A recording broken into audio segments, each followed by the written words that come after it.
Have you ever had a difference of opinion with someone? We all have, because we're all individuals with different backgrounds, personalities, opinions, and preferences. The real question, how do you handle these differences? It's important we learn to handle differences biblically, because if we don't, it'll result in trouble and division. You watch newlyweds that begin to notice their differences, and you hear about how at times it results in fights and arguments. They realize that one thinks the tube of toothpaste should be rolled up from the end, while the other just squeezes the tube from the middle. The result is frustration and sometimes a fight. You find examples in the Bible of differences that cause trouble. In the book of Acts, Paul and Barnabas was about to go on a missions trip, and Barnabas wanted to take John Mark with him. Paul didn't think it was good to take John Mark. And in Acts 15, the Bible says, "And the contention was so sharp between them that they departed asunder one from the other." Their differences of opinion resulted in the two men going separate directions. Differences of opinion happen in life. The key is that we make certain that we handle the differences out of love and respect for one another. Sometimes when there's a difference of opinion, we develop the mentality, I know right, I have the correct answer, and anyone that thinks different, they must be wrong and foolish. Often we focus on our wisdom and leave no room to understand the other person.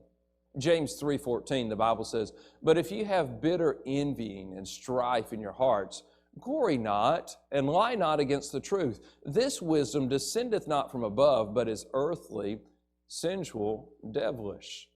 He says anytime you're causing division by putting yourself ahead of others, there's a problem. It's sinful.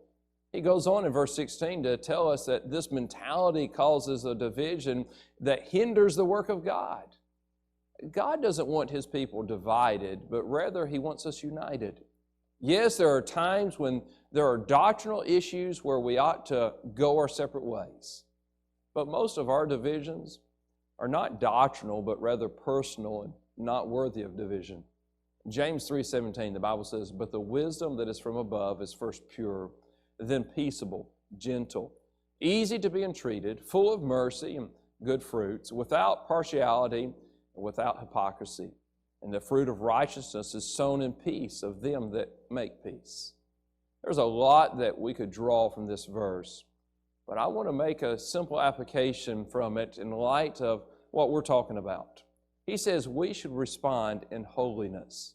In other words, respond in a way that is righteous and pleasing to God. He said we should respond in a way that produces peace with others. And then he says we should be gentle. That word gentle means without offense. Here's the point. Whether it's at home, church, or work, we're going to have a difference of opinion with people at times. An easy example in society today is seen in how different people are responding to the coronavirus. There are differences of opinion all around us today.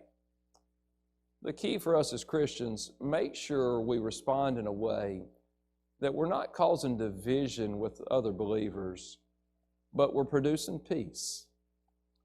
We're pleasing God with a righteous answer, and we're inoffensive or respectful of others. Yes, there are times to stand our ground and separate, but not every difference of opinion should result in division.